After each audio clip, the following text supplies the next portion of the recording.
Hello student केम छो मजामा साईराम। હવે last time આપણે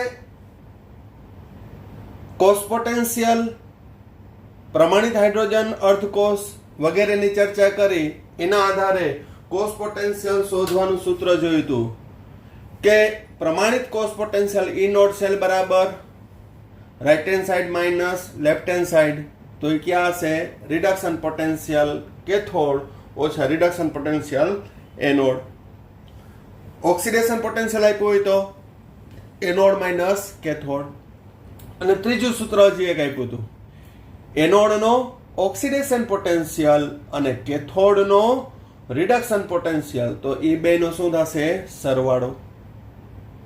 તો આજે એ દાખલા થોડા આગળ વધારશું. લાસ્ટ ટાઈમ એક એક્ઝામ્પલ આપ્યું હતું, આજે વધારે આપણે પ્રેક્ટિસ કરીએ, કારણ કે આના ઉપરથી આગળના દાખલાઓ છે એ ગણતરીમાં તમને આ સ્ટેપ ખૂબ જ ઉપયોગી થશે. પ્રમાણિત કોષ પોટેન્શિયલ E નોટ સેલ શોધવાના દાખલા.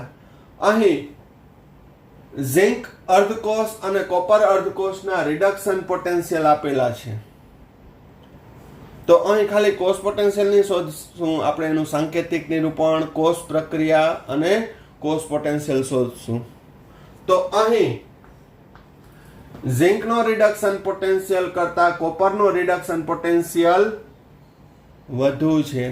તો જેનો રિડક્શન પોટેન્શિયલ વધુ તે કેથોડ તરીકે અને જેનો રિડક્શન પોટેન્શિયલ ઓછો તે એનોડ તરીકે. અહીં ઝિંક એનોડ તરીકે વર્તે. માટે કોષનું સાંકેતિક નિરૂપણ, કોષનું સાંકેતિક નિરૂપણ એમાં E નહીં લખવાનું, Zn +2 પ્રમાણિત છે એટલે 1 મોલર કોપર +2 1 મોલર કોપર. શા માટે? તો કે એનોડ ડાબી બાજુ, કેથોડ જમણી બાજુ. આ માઇનસ, આ પ્લસ. કોષ પ્રક્રિયા,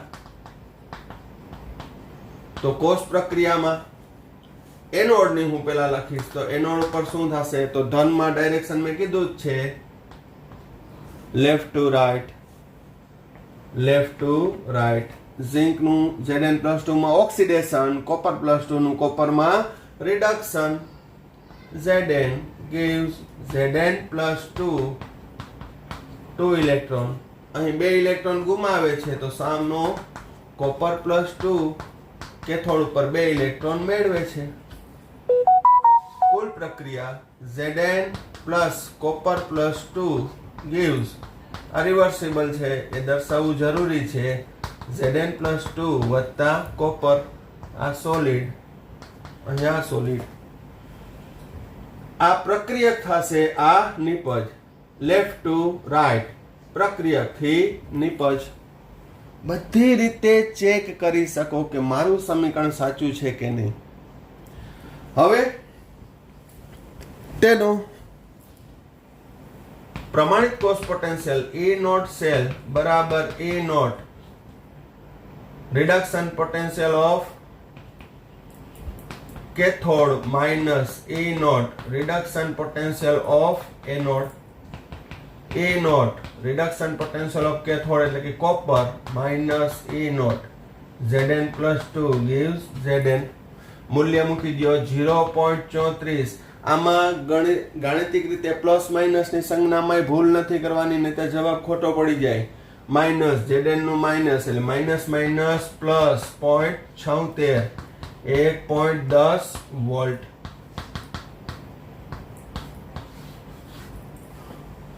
તો આ પરીક્ષાલક્ષી 2 કે 3 માર્કમાં પણ આ દાખલો પૂછાઈ શકે, આ ટાઈપનો.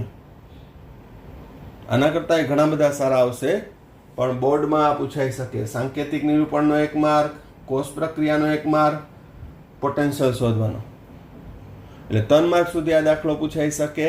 પ્લસ આ પ્રશ્નમાં 3 MCQ તો ખરા જ, કે આપેલ મૂલ્ય આપ્યા હોય એના ઉપરથી એનું સાંકેતિક નિરૂપણ કયું સાચું છે, કોષ પ્રક્રિયા કઈ સાચી છે, એનો પ્રમાણિત કોષ પોટેન્શિયલ કેટલો. તો એક જ ક્વેશ્ચનમાંથી 3 પ્રકારના MCQ નીકળી શકે.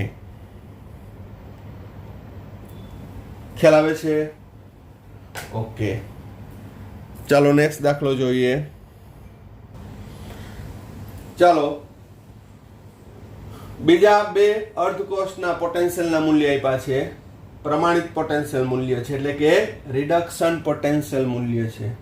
કોપરનો રિડક્શન પોટેન્શિયલ 0.34, સિલ્વરનો 0.80. તો જેના રિડક્શન પોટેન્શિયલનું મૂલ્ય વધુ તે કેથોડ, જેના રિડક્શન પોટેન્શિયલનું મૂલ્ય ઓછું એ એનોડ. તો અહીં કોપર એનોડ તરીકે, સિલ્વર કેથોડ તરીકે વર્તશે. તો કોષનું સાંકેતિક નિરૂપણ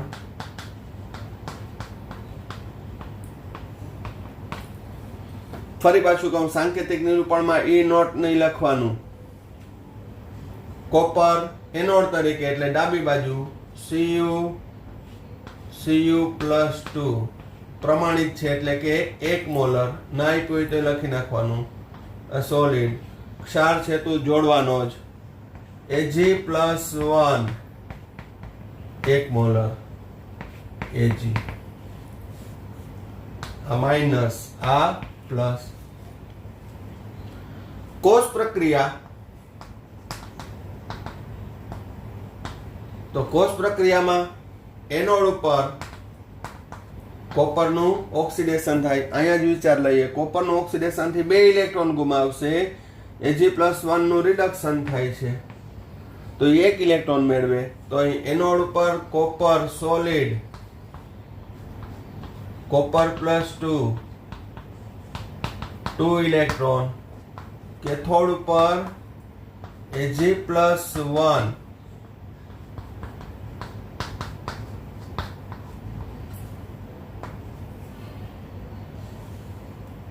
Ag+1 કેટલા જોશે? 2 મોલ 2 Ag. સંપૂર્ણ પ્રક્રિયામાં 1 mall copper, 2 mall Ag+1, copper +2 2 Ag. પ્રક્રિયક નિપજ, પ્રક્રિયક નિપજ. હવે બરાબર અહીં ધ્યાન રાખજો, E નોટ સેલ બરાબર A nought, Ag+1 gives Ag minus A nought, copper +2 gives copper. Cathode minus anode. Reduction potential હોય તો આપણે ઓક્સિડેશન પોટેન્શિયલનો પ્રેક્ટિસ કરશું, અને એક ઓક્સિડેશન આપ્યું હોય, એક રિડક્શન આપ્યું હોય, એની પણ પ્રેક્ટિસ કરશું. 0.80 ઓછા 0.34 0.46 વોલ્ટ.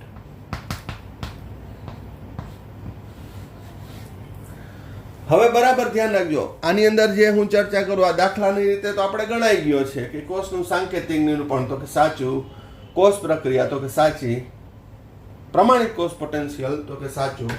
હવે બરાબર હું જે પોઈન્ટ આઉટ કરું છું એ નોંધ રાખજો તમે. અહીં મેં સમીકરણ સંતુલનમાં Ag+1 ને 2 વડે ગુણ્યા. સમીકરણ સંતુલન કરવા માટે Ag+1 ની સાંદ્રતાને કેટલા વડે ગુણ્યો? અહીંયા 2 વડે. પરંતુ પ્રમાણિત કોષ પોટેન્શિયલ શોધવામાં અહીં સિલ્વર અર્ધકોષના પોટેન્શિયલના મૂલ્યને 2 વડે ગુણ્યું નથી. કારણ શું? તો કે આ 0.80 વોલ્ટ ક્યારે આવે? તો કે કોષ પ્રમાણિત હોય તો એનો પ્રમાણિત રિડક્શન પોટેન્શિયલ છે. કેટલા નામ બોલું છું? એનો પ્રમાણિત પોટેન્શિયલ છે, એનો પ્રમાણિત રિડક્શન પોટેન્શિયલ છે, અથવા તો પ્રમાણિત સિલ્વર અર્ધકોષનો EMF છે. એનો શું છે? EMF, ઇલેક્ટ્રોમોટિવ ફોર્સ છે. એ ક્યારે હોય? તો કે 1 મોલર સાંદ્રતા વાળું દ્રાવણ હોય તો જ. તો 1 મોલરે 0.80 હોય. તો 1 મોલર ના હોય તો શું? તો એના પછીના આપણે ટોપિકમાં ભણવાના જ છીએ. અત્યારે આપણે ચર્ચા કરીએ છીએ ફક્ત પ્રમાણિત કોષની. એનો મતલબ હવે જવાબ મારો, કાંઈ 2 વડે શા માટે ના ગુણ્યો? તો 2 વડે એટલા માટે ના ગુણ્યો કે અહીં સમીકરણ સંતુલન કરવા માટે 2 વડે ગુણવાથી એની સાંદ્રતા 2 મોલર નથી થઈ જવાની. સાંદ્રતા તો કેટલી રહેશે? 1 મોલર. આ તો અહીં સંતુલન માટે તત્વયોગી ગુણાંક બદલાણા, પણ 1 મોલરની સાંદ્રતા છે બદલાતી નથી. 2 મોલર ના થાય. સમજાવું તમને. હું એમ કહું કે આ 100 રૂપિયાની નોટ છે. કેટલી છે? 100 રૂપિયાની નોટ.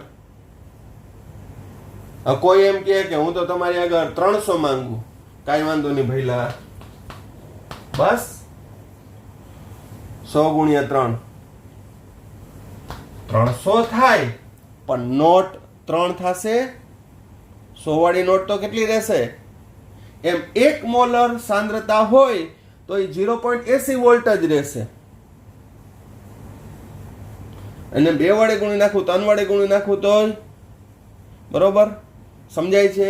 તો અહીંયા 100 ની નોટ છે, પણ 300 આપવા હોય તો ગુણ્યા 3 નહીં કરવાના, એ 3 નોટ આપવી પડે. પછી ઓલા જોક જેવું થાય કે પૈસા ડબલ કરવા હોય તો શું કરવું? તો કરી સામે રાખી દો. એમ ડબલ થાય નહીં. એટલે માઇન્ડમાં યાદ રાખજો, આ અગત્યનો MCQ છે કે આપેલ સમીકરણમાં 2 વડે ગુણવાથી એના કોસ પોટેન્શિયલને 2 વડે કેમ ના ગુણ્યું? તો કે 1 મોલરની સાંદ્રતા હોય તો એ 0.80 જ હોય. બરાબર. 2 મોલર થાય તો એનું મૂલ્ય બમણું થાય. કે જે ફેરફાર થાય એ આગળ જોશું. તો આ માઇન્ડમાં રાખવાનું છે.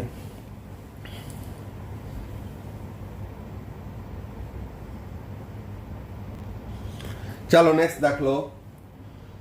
અહીં મેગ્નેશિયમ અને કોપર અર્ધકોષના પ્રમાણિત રિડક્શન પોટેન્શિયલ આપેલા છે. Mg+2 gives Mg, copper+2 gives copper. તો બંનેમાં રિડક્શન પોટેન્શિયલ કેનો વધુ છે? તો કે કોપરનો. તો એ કેથોડ, આ એનોડ. તો કોષનું સાંકેતિક નિરૂપણ. એનોડને જમણી બાજુ. અગેન એક ને એક વાત કરું છું, ઈ નોટ સેલ સાંકેતિક નિરૂપણમાં લખાય નહીં. Mg solid gives Mg+2, પ્રમાણિત છે એટલે 1 મોલર. ક્ષાર સેતુ જોડી જ દેવાનો. copper+2 1 molar gives copper. Anode minus, cathode plus. થોડા દૂર રાખવાના એટલે વિદ્યુત ધ્રુવ પર માઇનસ પ્લસ દેખાય નહીં. હવે કોષ પ્રક્રિયા.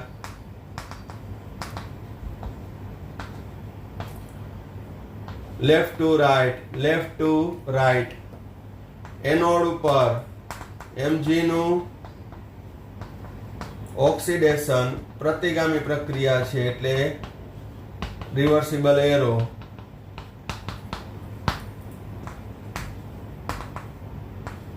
copper+2 1 molar. 2 ઇલેક્ટ્રોન મેળવી કોપર સોલિડ. કુલ પ્રક્રિયા Mg વત્તા copper+2 Mg+2 કોપર.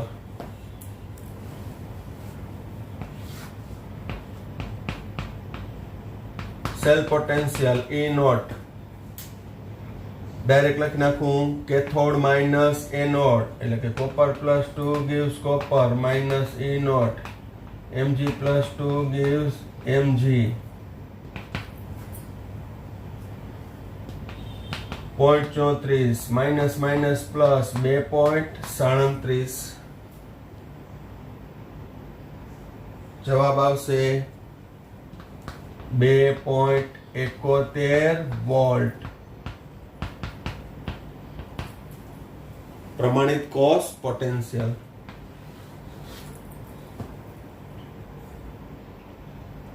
હવે આ જ રકમની અંદર આપણે પોટેન્શિયલના મૂલ્ય બદલાવી તો શું થાય એ જોઈએ.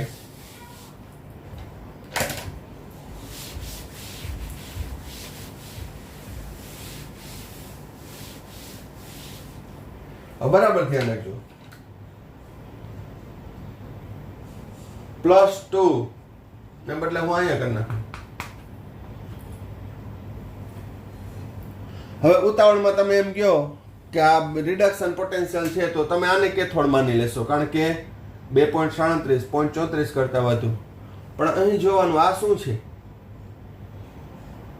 Mg+2 નો ઓક્સિડેશન પોટેન્શિયલ. Mg+2 નો શું છે? Oxidation potential. Copper+2 gives copper એટલે કે રિડક્શન પોટેન્શિયલ છે. અહીં Mg માંથી Mg+2 એટલે ઓક્સિડેશન પોટેન્શિયલ છે. તો E0 સેલ બરાબર E0 oxidation potential of anode plus E0 reduction potential of cathode. બરાબર ધ્યાન રાખજો. આ સરવાળો ક્યારે આવે? તો એનોડ નો ઓક્સિડેશન પોટેન્શિયલ અને કેથોડ નો રિડક્શન પોટેન્શિયલ ઈ બેનો સરવાળો. તો અહીં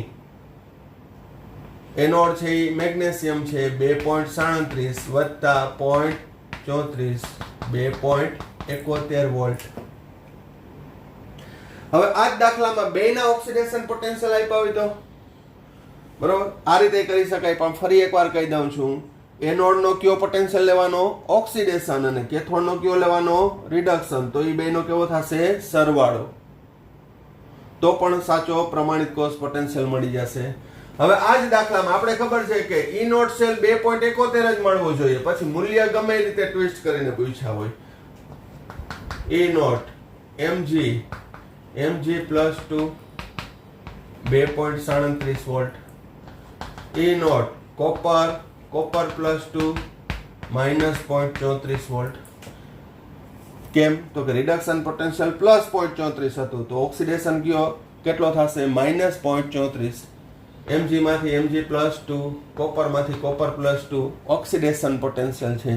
તો E0 cell E0 oxidation potential of anode minus oxidation potential of cathode. ત્રણ સૂત્રનો ઉપયોગ કરશું. હવે ઓક્સિડેશન પોટેન્શિયલ નો કન્સેપ્ટ ઉપરથી એનોડ કેથોડ કઈ રીતે નક્કી કરવાના? તો કે જેનો ઓક્સિડેશન પોટેન્શિયલ વધુ એની ઇલેક્ટ્રોન ગુમાવવાની વૃત્તિ વધુ, એટલે એનોડ તરીકે જ વર્તે, અને જેનો ઓક્સિડેશન પોટેન્શિયલ ઓછો એ કેથોડ તરીકે. રિમિક્સ ના કરતા રિડક્શન પોટેન્શિયલ જેનો વધુ એ કેથોડ તરીકે, રિડક્શન પોટેન્શિયલ ઓછો તે એનોડ તરીકે, ઓક્સિડેશન પોટેન્શિયલ વધુ તે એનોડ તરીકે, ઓક્સિડેશન પોટેન્શિયલ ઓછો તે કેથોડ તરીકે. Oxidation potential reduction potential 100 time આવી ગયા હશે, એનાથી પણ વધુ આવ્યો હોય તો કહેવાય નહીં, કારણ કે રેડોક્સમાં પણ આપણે આની ચર્ચા કરી હતી. તો સંદર્ભ આપી દો 2.37 ઓછે વત્તા 0.34 ટોટલ 2.71 જ થશે. ગમે તે સૂત્ર વાપરો, E0 સેલ પ્રમાણિત કોષ પોટેન્શિયલ ક્યારેય બદલાશે નહીં. બરોબર? મેગ્નેશિયમ ને કોપર ને જોડો એટલે 2.71 જ થાય. સૂત્ર ગમે તે વાપરો. હા, પછી વિદ્યુત ધ્રુવ બદલાઈ જાય તો પ્રમાણિત કોષ પોટેન્શિયલ બદલાય. બરોબર? એ નેચરલ છે. પણ કોઈ પણ બે અર્ધકોષને જોડતા બનતા સંપૂર્ણ કોષનો પ્રમાણિત કોષ પોટેન્શિયલ અચળ રહેશે. શબ્દ વાપરું છું, પ્રમાણિત કોષ પોટેન્શિયલ અચળ રહેશે.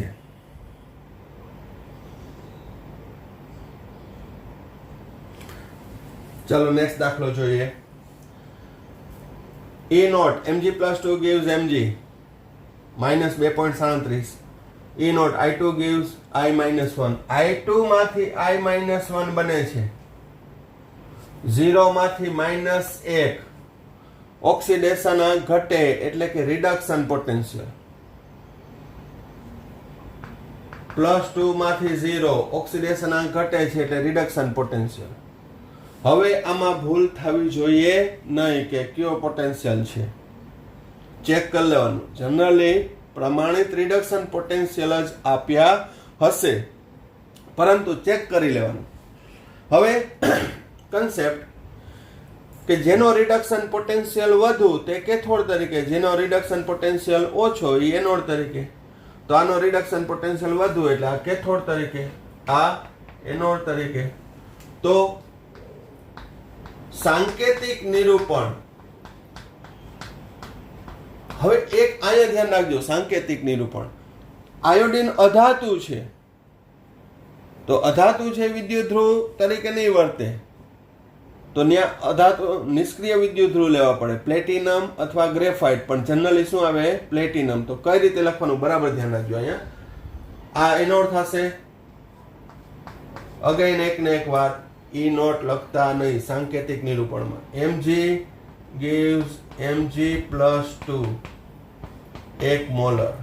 આ સોલિડ ક્ષાર છે તું. હવે અહીંયા આયોડિન છે, અધાતુ છે, તો ત્યાં શું જોઈએ? પ્લેટિનમ નિષ્ક્રિય વિદ્યુત ધ્રુવ. તો અહીં iodide 1 molar gives I2 gives Pt. અહીંયા બ્રોમિન હોય તો આ રીતે લખત, bromide gives Br2 gives Pt. Chlorine વધતો, ક્લોરાઇડ ઉભો લીટો Cl2 ઉભો લીટો Pt. આ અધાતુમાં આવશે. અધાતુમાં ક્યાં? ક્લોરીન, બ્રોમિન, આયોડિન, ઓક્સિજન હશે, એ બધામાં આવશે. ઓક્સિજન વિદ્યુત ધ્રુવ હોય તો એમાં પ્લેટિનમ ઉપર પસાર કરવામાં આવે છે, કારણ કે એમાં નિષ્ક્રિય વિદ્યુત ધ્રુવ હોવાથી ઇલેક્ટ્રોન વિનિમય માટે પ્લેટિનમ પ્લેટફોર્મ છે, માધ્યમ છે. તો એનું સાંકેતિક નિરૂપણ માઇન્ડમાં રાખજો. અહીંયા સોલિડ લખી શકો, પરંતુ Br2 તો લિક્વિડ લખી શકો. પણ અહીં ખાસ ધ્યાન રાખજો, ઋણમાં વારંવાર કહું છું કે ધ્યાન રાખવાનું છે. હવે આમાં કોષ પ્રક્રિયા, તો કોષ પ્રક્રિયા કઈ રીતે આવશે? Left to right. પણ એ લેફ્ટ ટુ રાઈટ જે કોષ પ્રક્રિયા હું કહું છું એ ધનમાં જ આવશે. આને પહેલાના પીરિયડમાં કહી દીધું કે ઋણ હોય તો જોવાનું, right to left, right to left. એટલે કે એનોડ ઉપર કઈ પ્રક્રિયા થશે? Mg ઓક્સિડેશન અનુભવી Mg+2 બને. કેથોડ ઉપર I2 ઇલેક્ટ્રોન મેળવી 2 આયોડાઇડ બને. કુલ પ્રક્રિયા Mg + I2 gives Mg+2 2 iodide. બોર્ડની અંદર સંપૂર્ણ માર્ક લેવા માટે કે ક્યાંય પણ એકેય એંગલથી એકેય પોઈન્ટથી કાપી ના શકે, તો આ દરેક વસ્તુ કન્સિડર કરવાની કે આ સોલિડ, આ એક્વિયસ 1 મોલર, એક્વિયસ લખો કે 1 મોલર ચાલે. આ બધુંય પરફેક્શન આપવાનું. ત્રીજો પોઈન્ટ, પ્રમાણિત કોષ પોટેન્શિયલ E નોટ સેલ બરાબર E nought I2 gives I-1 minus E nought Mg+2 gives Mg.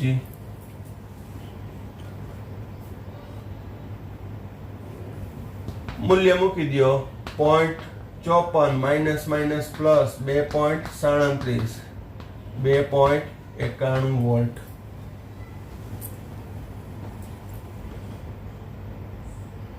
તો ધન અને ઋણનું પણ એક્ઝામ્પલ આવી ગયું. હવે બંને ઋણ આવતા હોય એવું એક એક્ઝામ્પલ લઈ લઈએ અને પછી આપણે ટોપિકને વિરામ આપશું.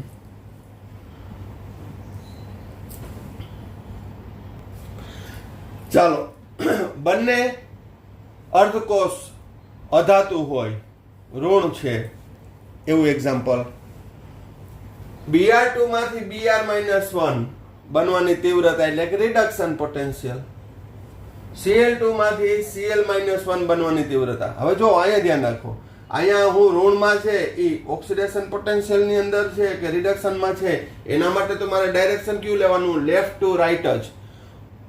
પ્રમાણિત ઓક્સિડેશન પોટેન્શિયલ છે કે રિડક્શન પોટેન્શિયલ, એમાં ડાયરેક્શન કયું આવશે? લેફ્ટ ટુ રાઈટ જ.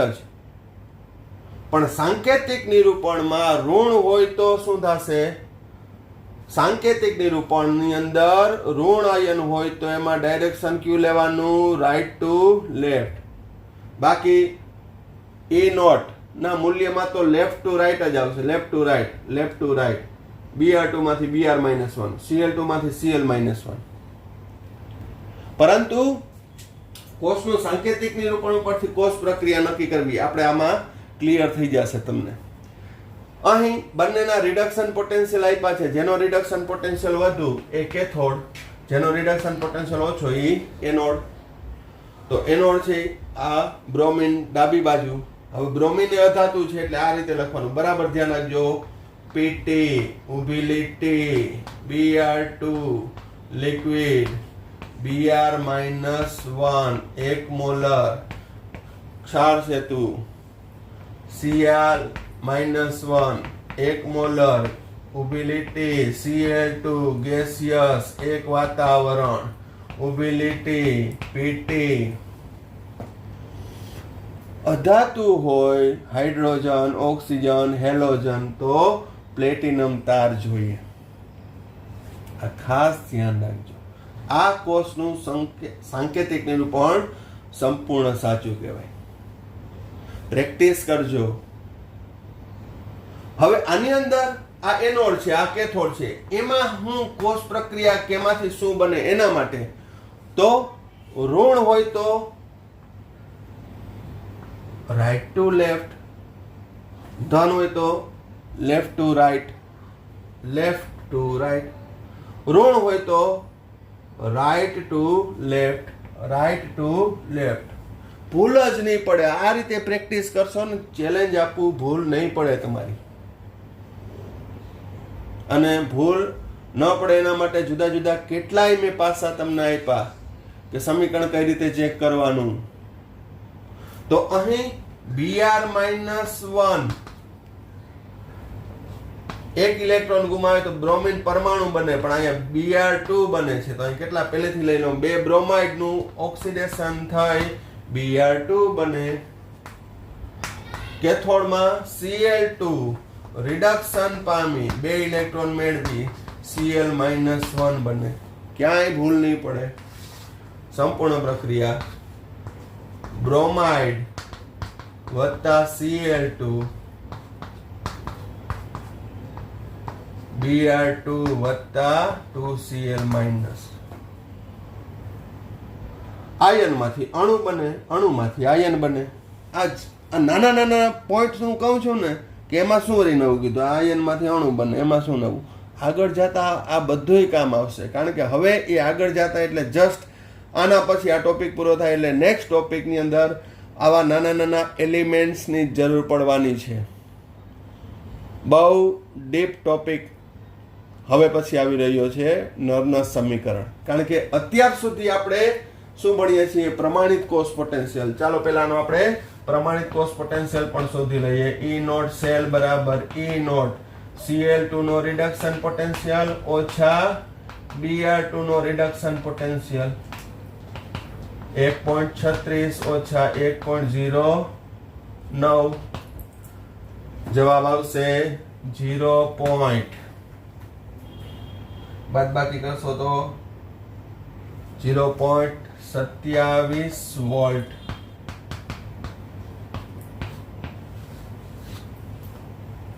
તો આ થયો ક્લોરીન અને બ્રોમિન અર્ધકોષનો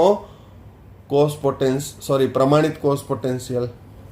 તો આજના ટોપિકમાં અને લાસ્ટ લેક્ચરના 1-2 દાખલા આ બધાની અંદર આપણે ગણતરી કરી હોય તો એક જ વસ્તુની પ્રમાણિત કોષ પોટેન્શિયલ. કેની ગણતરી કરી? પ્રમાણિત કોષ પોટેન્શિયલ. એનો મતલબ કે દ્રાવણોની સાંદ્રતા 1 મોલર હોય, તાપમાન 298 કેલ્વિન હોય અને વાયુ હોય તો તેનું દબાણ 1 વાતાવરણ હોય. પરંતુ દરેક અર્ધકોષની સાંદ્રતા 1 મોલર હોય એવું જરૂરી નથી. અથવા તો 1 મોલર ન હોય તો એનો કોષ પોટેન્શિયલ કઈ રીતે શોધવાનો?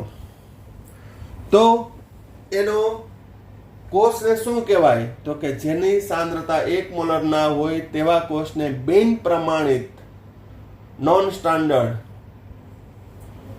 સેલ કહે છે. તો બિન પ્રમાણિત કોષનો કોષ પોટેન્શિયલ નર્નસ સમીકરણની મદદથી ગણી શકાય.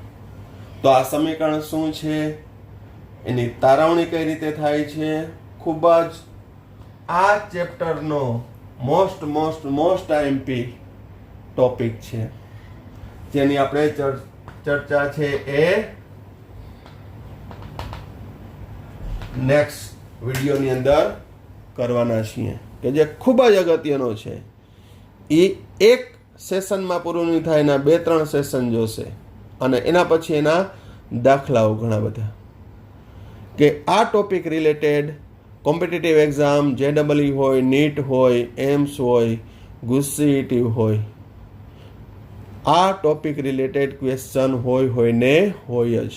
પણ આ સમીકરણ, આનો અભ્યાસ કરવા માટે આગળના જે ટોપિકની ચર્ચા લાસ્ટ 3-4 વિડીયોમાં કરી, એનું નોલેજ હોવું ખૂબ જ અગત્યનું છે. એ બધા જો તમારા માઇન્ડમાં ક્લિયર થઈ જશે તો આ છે એ ટોય બની જશે. આ સમીકરણ એક રમકડું બની જશે. ઓય સર જેવું કહેતા હતા એવું કંઈ છે જ નહીં, એકદમ ઇઝી લાગશે, અને છે ઇઝી. ખ્યાલ આવી ગયો? તો આ ટોપિકની અંદર અહીંયા સુધી રાખીએ છીએ. નેક્સ્ટ ટોપિકની અંદર, નેક્સ્ટ વિડીયો લેક્ચરની અંદર આપણે નળના સમીકરણ વિશેની ચર્ચા કરવાના છીએ. તો આ ટોપિકમાં અહીંયા સુધી રાખીએ છીએ. સાંઈરામ. Thank you.